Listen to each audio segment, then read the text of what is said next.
আপনাদেরকে আরো কিছু কথা বলি।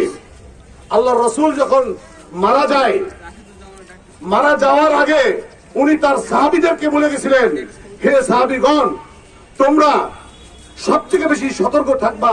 তোমাদেরই নিকটতম কিছু লোক আছে, তারা তোমাদের ভিতরে আছে, তোমাদেরকেই ক্ষতি করবে, তোমাদেরকেই ধ্বংস করবে, তোমাদেরকেই শেষ করবে। কি বলেছে আল্লাহর রাসূল? বলেছে। তার জন্য একটা আয়াত আছে, ইন্নাল মুনাফিকিনা ফি দারকিল আসফালি মিনান নার।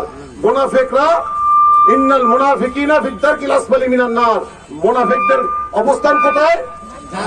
জাহান্নামের সর্বনিকৃষ্ট অবস্থায়।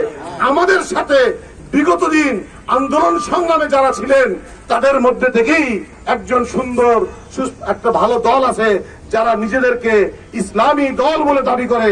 তারা কারা? জামাতে ইসলাম। যারা কারা? জামাতে ইসলাম। কি ইসলাম? মওদুদি ইসলাম। কি ইসলাম ভাই?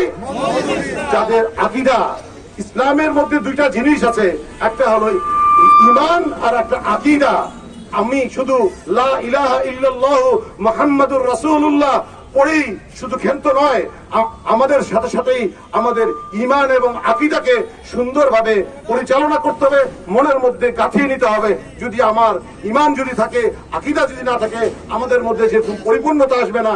ঠিক এই জামাতে ইসলাম যারা আছে, ইসলামকে তারা দাবি করেন, তারা হলো মওদুদি ইসলামের পন্থী তারা লোক। ইসলামের জন্য তারা জিহাদ করে না।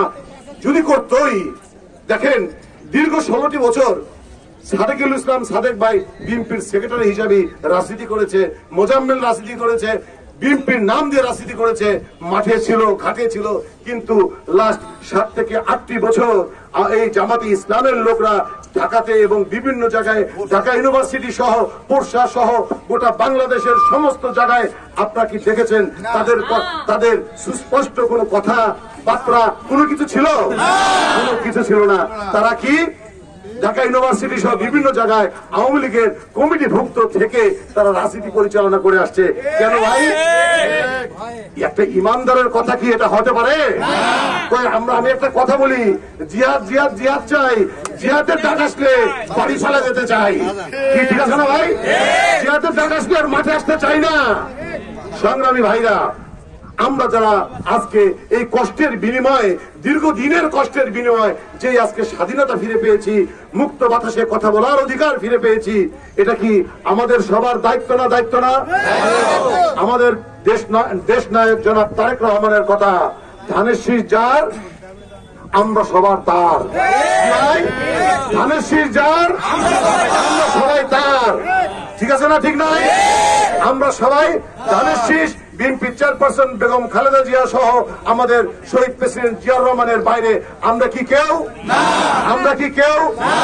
আমি কিছুদিন আগে বলি, আজকে গোটা বাংলাদেশের একই সাথে 465টা উপজেলায়, 495টা উপজেলায় একই সঙ্গে এই 3 তারিখে গোটা বাংলাদেশের 495টা উপজেলায় একই সঙ্গে প্রোগ্রাম হচ্ছে। কিন্তু দেখবেন আপনারা, অনেকে দেখবেন আগামীকাল প্রোগ্রাম করবে, পরশুদিন প্রোগ্রাম করবে। এটা কি প্রোগ্রাম ভাই? প্রোগ্রাম না। আমাদের গত 11 তারিখে নওগাঁ জেলা বিএনপির কাউন্সিল অনুষ্ঠিত হয়েছিল। সেই অনুষ্ঠানে আমাদের পোরশা উপজেলার কিছু লোক আমাদের পোরশা উপজেলার কমিটি নিয়ে কথা বলে। কি ভাই? কমিটি নিয়ে কথা বলে। তো তাদেরকে জিজ্ঞাসা করছি, আসসালামু আলাইকুম মামা, কেমন আছেন মামা? ভালো আছেন? জি মামা ভালো আছি। মামা ভোট দিবার আসছেন? কি ভাই? তো জিজ্ঞাসা, ভোট দিবার আসছেন, কমিটি মানেন না, ভোট দিতে ভালো লাগে? কি ভাই? আমি আমার শ্রদ্ধ মামাকে এভাবে জিজ্ঞাসা করেছি, অন্যায় করছি নাকি ভাই? খারাপ করছি নাকি? ওই আপনার ফেসবুকে একটা ছবি দেখেন না, ওই তখন ওরা জিজ্ঞাসা করছিলাম আমি। তো সংগ্রামী ভাইরা, আমার কথা হলো, দল একটা জাতীয়তাবাদী দল, আমরা জাতীয়তাবাদী দলের সৈনিক। আপনারা বিগত দিন আন্দোলন সংগ্রাম যখন হয়েছিল, সবাই যখন আমরা মাঠে ঘাটে গাছতলায় লুকিয়েছিলাম, যারা অ্যারেস্ট হয়েছিল তাদেরকে কি বের করার জন্য কোনো টাকা পয়সা নিয়েছিলাম নাকি ভাই? কোন টাকা পয়সা চাইছিলাম? কি পাশে ছিলাম না? আমি রাজনীতি করি আপনাদের সাথে, আপনাদেরকে নিয়ে। আজকে আপনাদের জন্যই কিন্তু আমি এই পোরশা উপজেলা বিএনপির সভাপতি এবং পোরশা সাপা নেমাতপুরে আপনারা যদি দোয়া করেন, আপনারা যদি নিয়ে আসেন, আপনারা যদি ভোট দিয়ে নিয়ে আসেন, তবে গাই তো আমি এখানে এমপি হতে পারবো। আপনাদের বাইরে কি আমি কিছু? জনগণের বাইরে কি আমি কিছু? আপনাদের বাইরে আমি যেমন কিছু নয়, ঠিক একই রকম ভাবে আপনাদের সবাইকে অনুরোধ করব, আমরা যারা বিএনপি পরিবার আছি, আমরা আমাদের দ্বারা যেন একটা হাদিস শরীফে আরেকটা কথা আছে, মান সালিমাল মুসলিমুনা মিন লিসানি ওয়া ইয়াদিহি। এর অর্থ কি জানেন? একজন মুসলমান ভাই যেন আরেক মুসলমান ভাই দ্বারা মুখে, হাতে, কথায়, বার্তায়, চলা ফিরায় কোনো মতেই যেন কষ্ট না পায়, কষ্ট না দেয়। আমরা যদি আজকে বিএনপির পরিবারের ভাইরা যদি আজকে আমাদের দ্বারা যদি আমার কোনো ভাই যদি প্রতারিত হয়, কষ্ট পায়, আমরা কি মুসলমান ভাই? আমরা কি মুসলমানের জায়গায় থাকলাম? ইসলামটা কি জিনিস? বিশ্বের সবচেয়ে বড় ধর্ম কি? ইসলাম ধর্ম। আল্লাহ তাআলা সবচেয়ে বাংলা বিশ্বের মধ্যে সবচেয়ে সিংহ পুরুষ, সবচেয়ে ভালো মানুষ